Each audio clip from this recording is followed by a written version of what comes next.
acknowledged through your media sources and they want to provide that information, that's the avenue to go. Once they receive an individual on the other side of the line, they'll walk them through the process, and then we'll get them to the online version so they can download that information.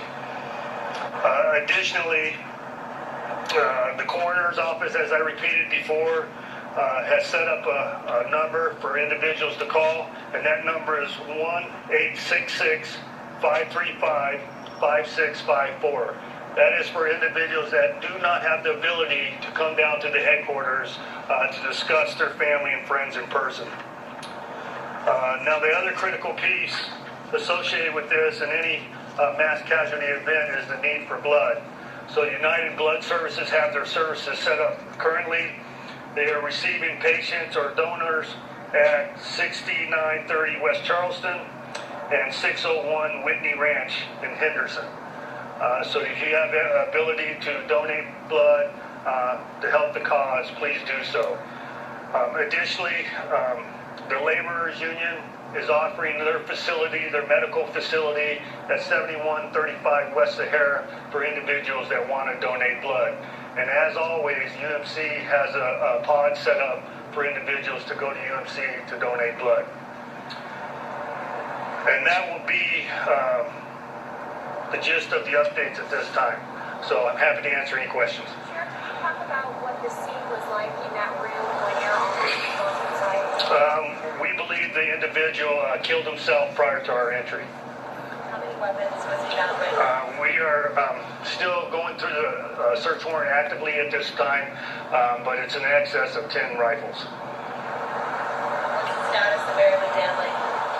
I'm sorry? The woman. We have located her out of the country. She was not with him when he checked in. We have discovered he was utilizing some of her identification, and we've had conversation with her, and we believed her at this time not to be involved. But obviously that will be, that investigation will continue. As far as his residence in Mesquite, we have officers now there serving a search warrant. Anything yielded by that search warrant at this point? No, we just made entry just a matter of minutes ago. So that's going to be quite some time. We're going to clear the residence first for any possible explosives. So that'll be slow and methodical, and it'll take us quite some time before we conduct the search phase. Marilyn Danley, you said she was found out of the country. Did you guys find any weapons on her? No, ma'am. I don't know what has taken place as far as the interview with her. Okay, I think it's important for you to notice who's standing behind me. We have Chief Greg Castle. I'm sorry. I always get caught up with your family. Greg Castle has been integral in the saving of lives. They paired up with our officers out at the scene, and I think their actions and their heroic acts were instrumental in saving several hundred lives associated with this event. And then you have our Attorney General, Adam Laxalt. He's brought forth his office to help us in any future prosecution associated with the case.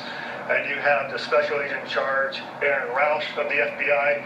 As I mentioned, the FBI has been standing next to us from the very first minute, and they are providing all the resources available to the federal government to help us in this endeavor. And then you have the Clark County Commission Chairman, Steve Sisolak. He has been instrumental in getting us resources to the first responders as far as refreshments and food and support of the entire county commission. I have been on the phone the entire night with the mayor, Carolyn Goodman, and she responded to UMC to check on the patients, and she is in the process of visiting the other hospitals and showing the support of the city. And then obviously we have our Congressman Ruben Kuhn. He is in town to also show us our support. So any other questions of the members standing before you? Yes, ma'am. I know at one point you said this was not terror related. Some people do argue that this is domestic terrorism. How do you differentiate this to what? Well, we have to establish what his motivation is first, and there's motivating factors associated with terrorism other than a distraught person just intending to cause mass casualty. Before we label with that, it'll be a matter of process. Have you found any information at this point that could yield insight into what that motive was? No, we have not. No, we have not. We have not located any items within the room or his house at this point.